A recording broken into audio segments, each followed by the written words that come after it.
Guys, welcome. You're listening to Phil of Filbee Gaming, and today we have another video on Red Dead Redemption 2. Just like I've promised previously, whenever you guys make video suggestions, I always do my utmost to fulfill those requests, and today's request comes from one Kid COLT'S, who's requested for me to create a video exploring the gunslingers you come across during the side quest, The Noblest of Men and a Woman. So today we're going to be looking into each of the gunslingers and their backstories, all to piece together a better understanding of the mission. We'll also be looking at what Rockstar's inspiration was for the creation of each character. On a side note, Kid COLT'S is also a fellow RDR2 creator here on YouTube, so be sure to check out their channel too. I'll leave the link below. As always, if you guys enjoy, please hit like and subscribe and turn on notifications to be the first alerted every time a new video is produced. If you wish to get in touch with any video suggestions, you can do so using the comment section below or finding me over on Instagram. That's at Filbee Gaming. Please be aware that there will, of course, be spoilers ahead for anyone who has yet to complete this side quest. With that being said, I hope you guys enjoy, and let's get started with today's video. The history of the famous gunslingers. Most of you will know this side quest, but for those who don't, let me give you a quick story of what's going on. In the town of Valentine, in the Heartlands, there are a couple of saloons, Smithfield's and Keen's.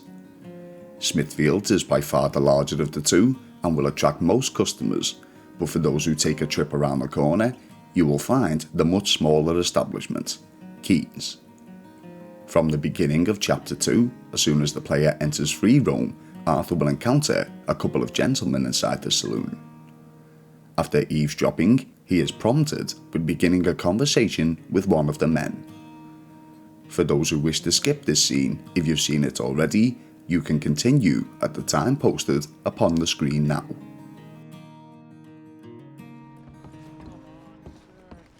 Remember what really happened at Sylvia's Saloon back in '76. Just a lot of bunk, Plato. It's just a lot of bunk. It's not bunk, Mr. Callaway, sir. It's history. Ancient history, done and dusted. The dead got off lucky, the living gotta keep suffering. Same as always. But did you shoot the Newton twins? I don't give a pig's penis about the Newton twins. One of them was a girl, anyhow. But you had been friends back in '73. You rode the Alabaster Trail together. Funny thing about pigs' penises. They're curly, like their tails. Put that in your fucking book, Plato. This isn't going very well. Apparently not. This is Jim Boy Callaway. The Jim Boy Callaway. Who? The gunslinger. Fastest left-handed draw that ever drew breath. He once killed 14 men in a fight at Lucy Hollow. What are you waiting for? How do you mean? Well, I reckon right now, kill him yourself. I don't want to kill him. I want to deify him. He's a god. I'm trying to write his biography. And how's that going? I think I'd prefer the duel. Either I'd kill him and be able to be Baltimore's finest ever gunslinger, or he'd kill me and I could be set free from ever having to speak to him again. Well, you're starting to understand something very important. What's that? The joys of gunslinging. It's win-win, freedom or glory. That's brilliant. I'm gonna write that down, if I may. Be my guest. What's your name? I don't have a name. But you are a gunslinger. Not really. I mean, folks who need shooting, I try and shoot in the back. All that other stuff, it's, well, bunk. But you fought duels. Once upon a time, I may have. And you ain't interested in fame. I don't think so. Strange. But you like fortune. I need money, sure. Okay, then forgive me, mister, if I seem a little desperate. I am a little desperate. This book, I've got to make a thing of it, and, well, there's a whole list of gunfighters. Legends, every last one. Emmett Granger. Flaco Hernandez. Billy Midnight. Black Bell. Never heard of him. Maybe you can go and speak to them Ask them about Callaway. Any of them get uppity, shoot them. I can't believe I just said that, but... You want me to go and find some sad, deluded fools like him, ask if he was the greatest, and then if they get uppity, shoot him? Does sound a lot worse than it did in my head. How much you paying? Well, a lot. Half the proceeds of the book, if you help me get it written. I'll see what I can do. Ha! Oh, get photos. Okay. And there are notes on the back of those portraits that should lead you to him. I'll see what I can find out. I imagine we'll be stuck here upon your return. Here are some other flophouse. So quickly recapping, Theodore Levin has asked Arthur to track down 4 separate former gunslingers and try to get a tale from them about their previous experiences with Jim Boy Callaway. But before we head off on our journey, I want to quickly delve into the history of the first shootist we've met so far, Callaway himself. Jim Boy Callaway, as you could probably tell from the scene we've just viewed, is a heavy drinker. Because of this, he has difficulty remembering details of events that he was rumoured to have taken part in, or whether he actually took part in the events themselves. Many believe that the fables of his past are often fictionalised, drummed up from the mind of an alcoholic, living in his own little fantasy.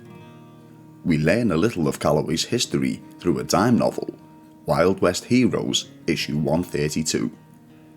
Those who wish to read this story can find it on the bedside cabinet in the main room of the Downs Ranch, east of the Dakota River.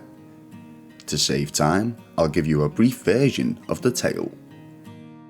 While trying to infiltrate a United States Army fort, which has been sieged by Mexican military forces, Jim Boy Callaway is confronted and held at gunpoint by another, potentially more famous gunslinger, Landon Ricketts. Within this tale, we learn that Callaway was formerly a rancher, a lawman, and a military scout. His attempted infiltration of the fort was to either kill or capture one Clanton Fitch, who was the apparent murder suspect of Jim's brother in the town of Blackwater. When Callaway was held by Ricketts, he was currently attempting to take down a Mexican military leader, General Emilio Salgado, but quickly learns that they are all on the same side and after the same criminal. The book finishes with the group being spotted by a lookout, thus the battle beginning. The family history of Jim Boy Callaway is somewhat scarce, but we do know of a cousin of his, who both lives and works very locally to where we first meet Callaway and Levin. The man is the local doctor in the town of Valentine, Ben Callaway, as shown by the sign pitched next to the entrance door of his store. Ben Callaway has a somewhat seedy nature himself, but that's a story for another time. The inspiration for Jim Boy Callaway derives from the real-life gunslinger John Wesley Hardin, who claimed to have killed 42 men by the time he was imprisoned at the age of 23, but accounts show that at most it was maybe 27. Within just 1 year from his release after a 24-year sentence, John Wesley Hardin was killed by a lawman named John Selman at the Acme Saloon in El Paso, Texas, August of 1895. Going in the order of how the former shootists were presented to us by Theodore Levin, we'll first be taking a look at Emmett Granger. In 1882, during a brutal massacre at a place called Beaver Brook, witnesses claimed to have seen Granger at this site. A few years later, in 1886, he was a suspect in the disappearance of the Laidlaw family, who were of Scottish descent. Granger would frequent in and out of stories like these without anyone knowing the full truth, such as in 1890, where he was rumoured to be involved with the Chaparral killings. Emmett Granger, similar to Jim Boy Callaway, seemed to live in his own fantasies. It's believed that he would fabricate his presence in these stories. A few years would pass, and in 1884, Granger had become a witness to a crime, leading to the arrest of the Fosse gang. Fearing for his safety, he was placed in a form of witness protection, acquiring some land which he would turn into a hoggery. When Arthur catches up with him, some 5 years after being placed into this protection, it would seem that Granger is still living in a fantasy world.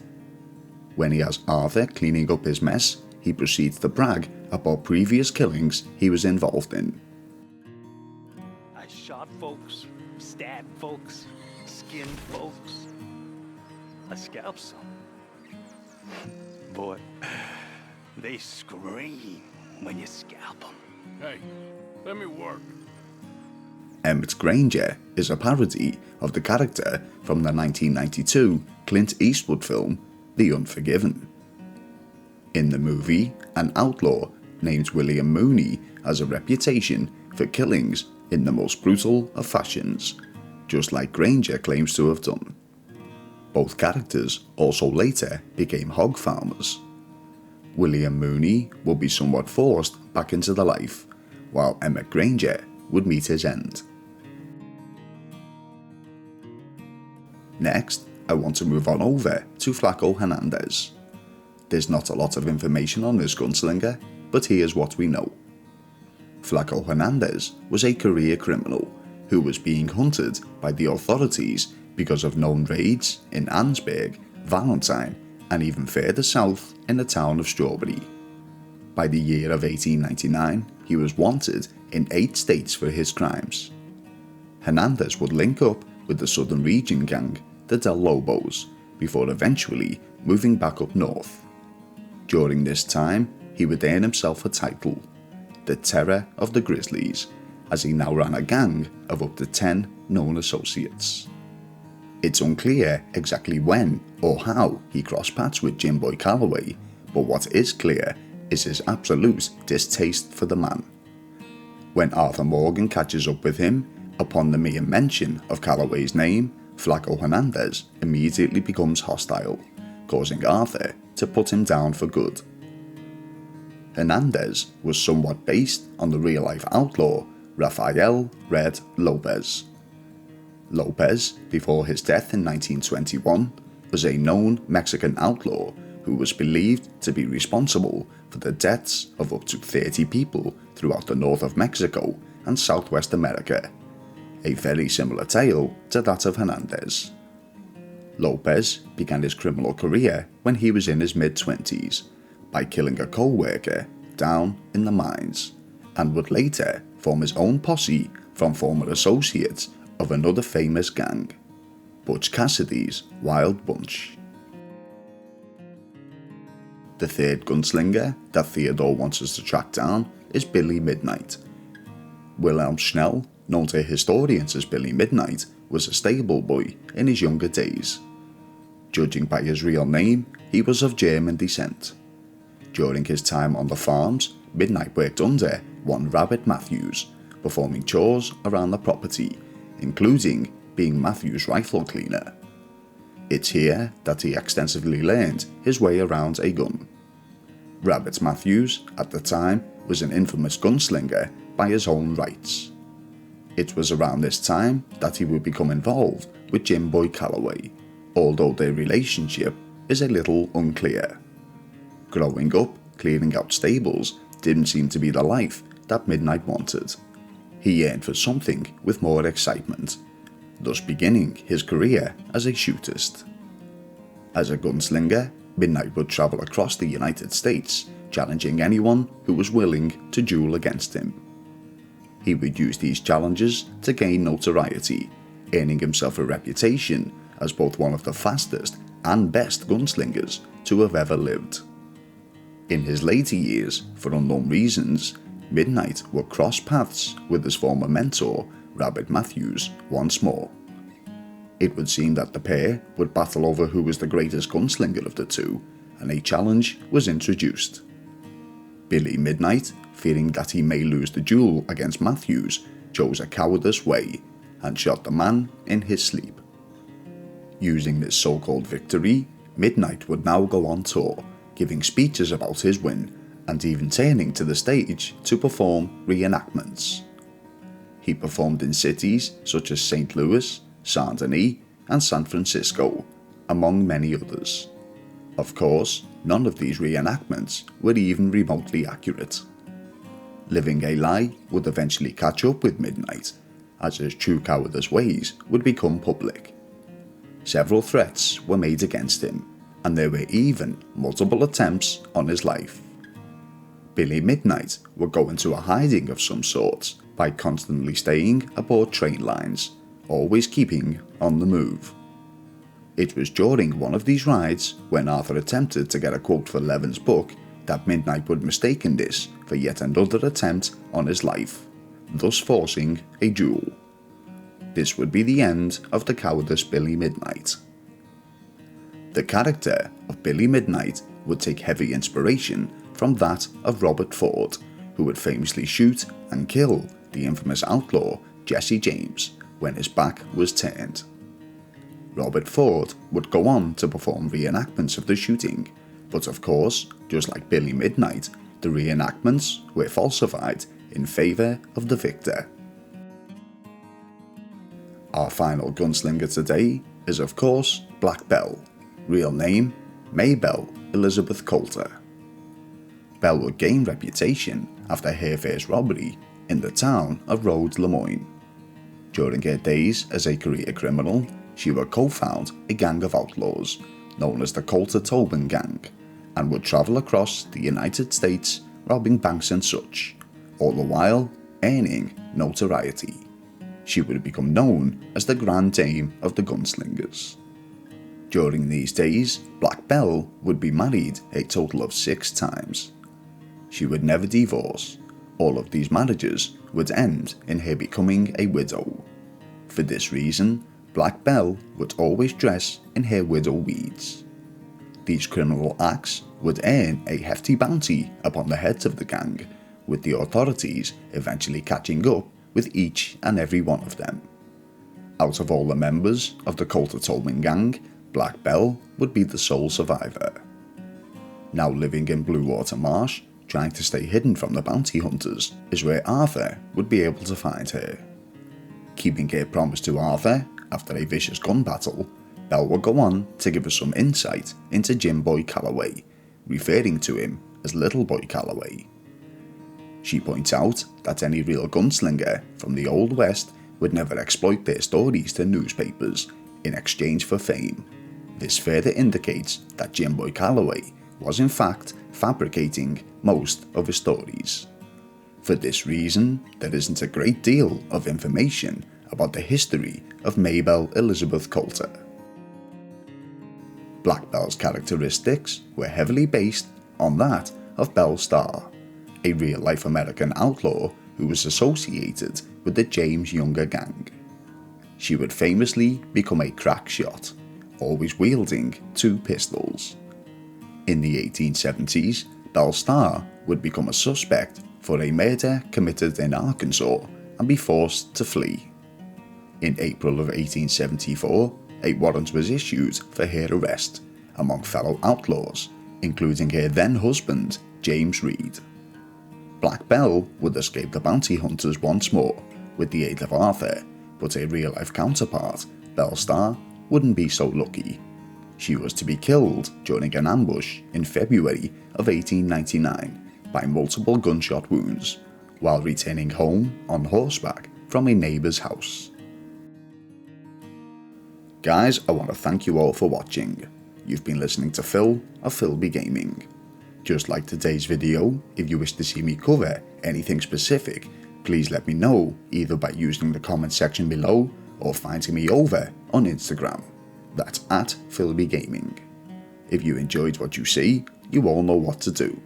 With that being said, this was the history of the famous gunslingers, and I'll see you all in the next one.